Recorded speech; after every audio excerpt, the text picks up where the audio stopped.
সুপ্রভাত বন্ধুরা, কেমন আছো তোমরা? নিশ্চয়ই ভালো আছো, আমরাও সবাই ভালো আছি।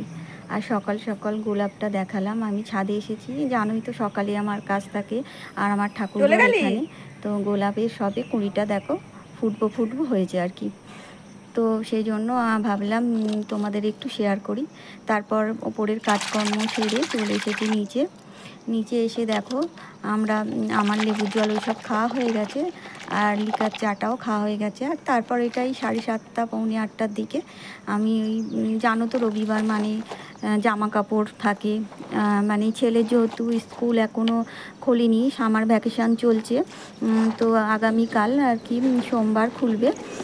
তো সেই জন্য ওর জামা কাপড় এমনি বাড়ির ছাড়া আর কিছু নেই, আর তোমার দাদাভাইয়ের অফিসের আর বাড়ি দু একটা করে এইরকম আর কি কয়েকটা জামা কাপড় কেচে নিলাম। আর কাচাকুচি তো আমি সবসময় করে নিই, ফেলে রাখি না, তোমাদের সঙ্গে সবসময় হয়তো দেখানো হয় না। তো সেই জন্য কলে বেশ কিছু মানে অনেকটাই কাজ আছে, অনেকক্ষণ ধরেই মানে এই ট্যাপের বাইরে কাজগুলো আমায় সারতে হবে। আর যেহেতু আমি বাথরুমের ভিতরে আর কি কাচাকুচি খুব কম করি, কারণ হচ্ছে বাথরুমে মানে এই গাঁজা জল এত ভর্তি হয়ে যায় যে ওখানে ধুতে কাচতে আমার একটু বিরক্তই লাগে। তো বেশিরভাগ চেষ্টা করি বাইরে এসে কাচাকুচির। আর খুব মানে বৃষ্টি হলে বা কোনো কিছু কাচতেই হবে তখন ওই বাথরুমে কাচি, বা জল চলে গেল 9:30 পর্যন্ত জল থাকে, তো তখন আমি বাইরে আর তো আসতে পারি না। ওই পিছন দিকের কলের কাছে ঠিক কাচা যায় না, তোমাদের দেখিয়েছি মাছ কাটার সময় ওখানটায় মানে এরকম মানে স্ল্যাব করা নেই আর কি, মানে দেয়া নেই কিছু আর কি, কাচাকুচি করতে পারা যাবে না, এমনি ধোয়া হয়তো যাবে। তো সেই জন্য চেষ্টা করি আমি যে বাইরের কলে এই ট্যাপে যতক্ষণ জল থাকে এই কাচাকুচির কাজটা আর কি করে নিই। আর যে সমস্ত ধোয়াধুয়ি কাচাকুচি খুব বেশি বাইরে সবজি আনা দেখেছো তো, আমি সবজিও একেবারে মানে এই কলে জল না, ট্যাপে জল না থাকলেও ওই পিছনের কলে চলে যাই, কারণ একেবারে বাজার থেকে আনা সবজি আমি আর কি ঘরের ওই সিঙ্কের মধ্যে আমি ধুই না। তো সেই জন্য এই বাইরেই চলে আসতে হয়। আর এইগুলো হচ্ছে এই যে কালকে ময়দা আটা এইসব আনা হয়েছিল, তো সেগুলো তো আর কি রয়ে গেছে জানো, মানে আটাগুলোতে খুব গরম ছিল, তো সেজন্য চুবড়ি চাপা দিয়ে রেখেছিলাম। তারপরে অবশ্য আমি সকালে নয়, ঠিক রাত্রির ওই 12টা 1টা বলবো না, ওই বাবু ঘুমায় আসলে একটু দেরি করে, তো 11:30 পৌনে 12টা এরকম সময়, তখন আমি আবার আটাগুলোকে মানে ঠান্ডা হয়ে গিয়েছিল, তো আটাগুলোকে আর কি বেঁধে রেখে দিয়েছিলাম। আর বেঁধে রেখে বালতির মধ্যে রেখেছিলাম, কিন্তু বালতিগুলো প্রচণ্ড নোংরা হয়েছে, ওপর দিয়ে মুছে নিলে মানে হবে না। দেখলাম যে আসলে এই সিমেন্ট বালির কাজ হচ্ছিল না বাইরের দিকে আমাদের, তো আরও বেশি করে ধুলো ময়লা পড়েছে।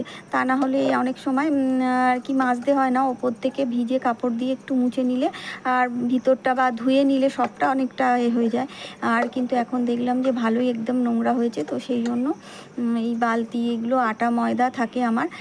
অনেক সময় ওই ডাল টালও রেখে দিই, সেই সব আর কিগুলো আর কি এখানে মেজে নিতে এলাম। ডাল এনেছে অনেক কিছু আর কি, কড়াই ডাল, তো সেগুলো আর কি রোদ্র মানে খুব বেশি আর কি রোদ্দুর তো হচ্ছে না, মাঝে মাঝে বৃষ্টি এসে যাচ্ছে। আর ছাদ তো, ছাদের মধ্যে মানে দিতে গেলে না ভয় লাগে, জামা কাপড় বলো, আর তবু জামা কাপড় ভিজে গেলে অতটা ভয় নেই, আবার শুকিয়ে যাবে। কিন্তু এই ডাল চাল বা কোনো কিছু পোকা লাগলে না তখন আমার ছাদে দিতে খুবই ভয় লাগে, বা আচার এসবগুলো রোদ্দুরে দিতে গেলে মানে যদি বৃষ্টি এসে যায় 2-4 ফোঁটা যদি জল পড়ে তাহলে তো ওগুলো জড়িয়ে যাবে আর আচারও নষ্ট হয়ে যাবে। সেই জন্য এটা উঠোন হলে কি বলো তো, মানে বৃষ্টি মেঘ করলেই মানে বোঝা যায়। আর ছাদের মধ্যে ঘরের ঘেরার মধ্যে থাকলে না সব সময় বাইরে বেরোই না, তো আর বুঝতে পারি না যে মেঘ করে বৃষ্টি এসে গেছে কি না। আর যখন খুব জোরে ঝমঝমিয়ে আসে তখনই বুঝতে পারা যায়, তা না হলে ছাদের ঘরে কিন্তু ঝিনঝিন করে বৃষ্টি পড়ে গেলে কিছু বুঝতে পারি না। অনেক সময় জামা কাপড়ও হালকা ভিজে যায়, তখন আবার ওই পাকার তলায় এনে মেলে দিলে আর কি ফ্যানের তলায় তখন শুকিয়ে যায়। আর কিন্তু এই সবগুলো যেসব মানে আমাদের ধরো ডাল চাল বা কোনো কিছু যদি মশলা কোনো কিছু যদি মানে রোদ্দুরে দিতে যাই, শুকনো লঙ্কা এগুলো দিতে গেলে না খুব ভয় লাগে। অনেক সময় জানলার ভিতরে ঘরে রোদ্দুর আসলে আমি সেখানে দিই, কারণ সেখানে আসলে বৃষ্টি আসলেও অতটা ভিজবে না, তার আগে আমি তুলে নিতে পারবো।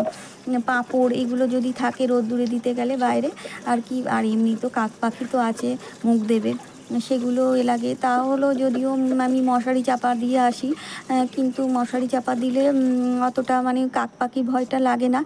তবু কিন্তু এই বৃষ্টি আসলে আর কি, এই সময়টা ওয়েদারটা তো সব জায়গায় দেখছো, কখনো বৃষ্টি হচ্ছে, কখনো আবার রোদ্দুর এত চড়া হচ্ছে, জামা কাপড়গুলো দিয়ে আসতেই হয়, কারণ বাড়িতে তো চুপ করে আর কি মানে ঘরে থাকা যায় না, এত রোদ্দুরে জামা কাপড়গুলো তখন দিয়ে আসি, কিন্তু এগুলো আর কি দেওয়া হয় না।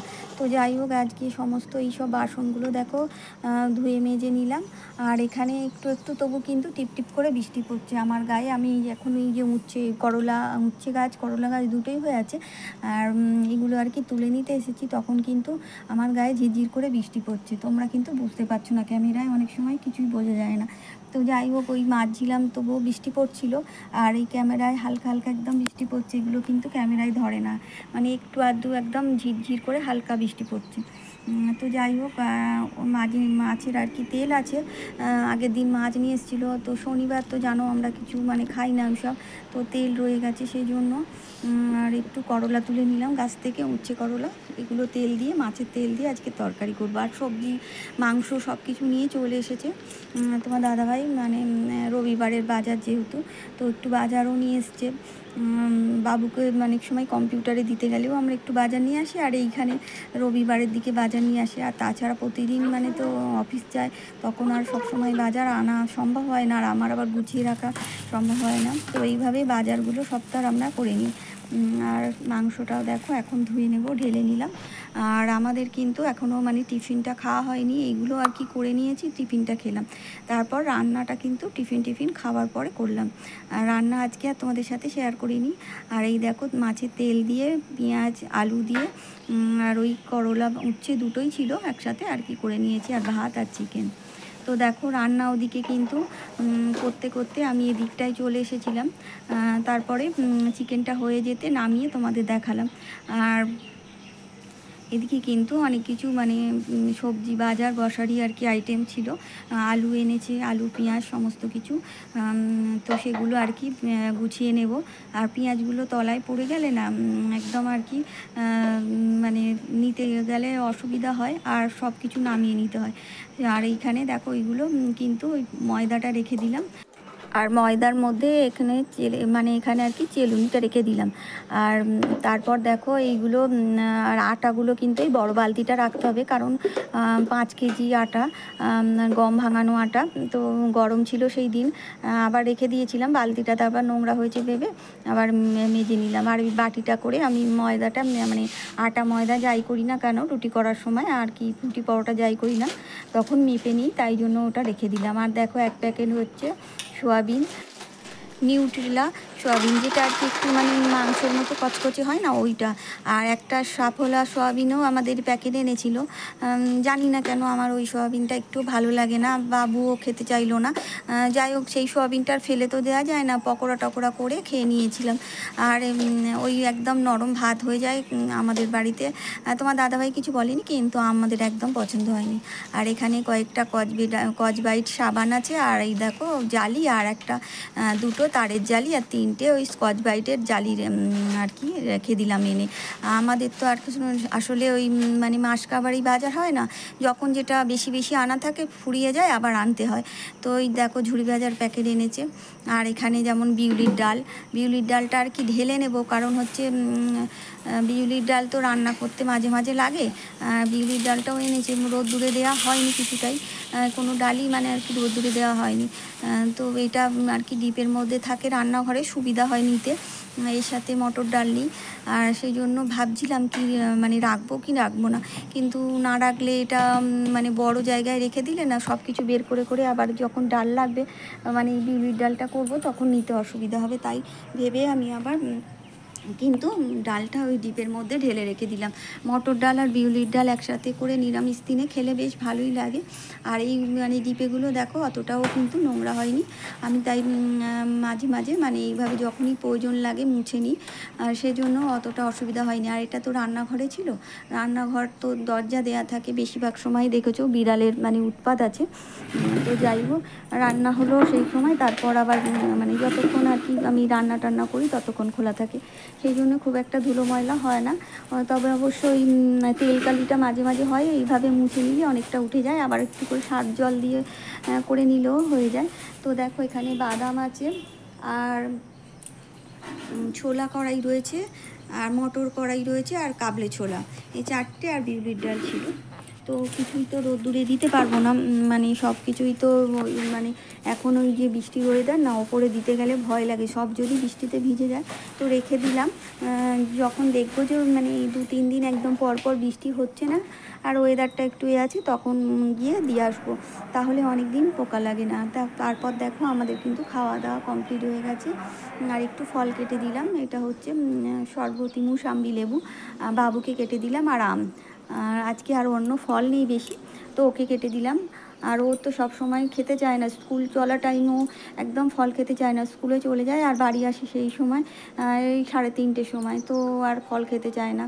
তো যাই হোক, সেই জন্য আমাদের খুব একটা ফল বেশি অন্য সময় ও ছুটির দেখে কেনা হয়, কারণ বাচ্চা মানুষ, ওই যদি না খায় আর আমরা কতটা খাবো, সেই জন্য খেতে ভালো লাগে না। আর এখন কিন্তু বিকাল হয়ে গেছে, আমি দেখো অনেক জামা কাপড়গুলো কেচে দিয়েছিলাম, তো আজকে যেহেতু মানে কিন্তু কিছুই শুকায়নি, আমার ওই নাইটিগুলো শুকিয়েছে আর গামছা, তাছাড়া কিন্তু ওই জামা কাপড়ে সব কলার টলার সব ভিজে আছে। তার মানে ওয়েদারটা একদমই মানে কি বলবো, রোদ্দুর ছিল না, কিন্তু বৃষ্টিটা আসেনি, এই জন্যই ছাদে একটু দিয়ে আসা, কারণ ঘরের মধ্যে দিলে এত জামা কাপড় তো ঘর পুরো অন্ধকার হয়ে যাবে, সেই জন্য। আর এখন যেহেতু বিকাল, মানে এবার তো সন্ধেই হয়ে যাবে, তো সব জামা কাপড়গুলো তুলে নিলাম।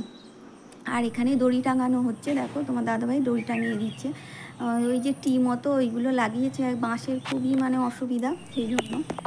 সকালে দেখা গোলাপ দেখো এখন ফুটে গেছে, তাই তোমাদের সঙ্গে শেয়ার করলাম। তো আমার সমস্ত বন্ধুদের অসংখ্য ধন্যবাদ জানাই, এভাবেই তোমরা পাশে থেকো। আর নতুন বন্ধু যারা পাশে থাকতে চাইছো তারা অবশ্যই সাবস্ক্রাইব করে লাইক কমেন্ট শেয়ার করে পাশে থেকো। আগামী দিন দেখা হবে, টাটা।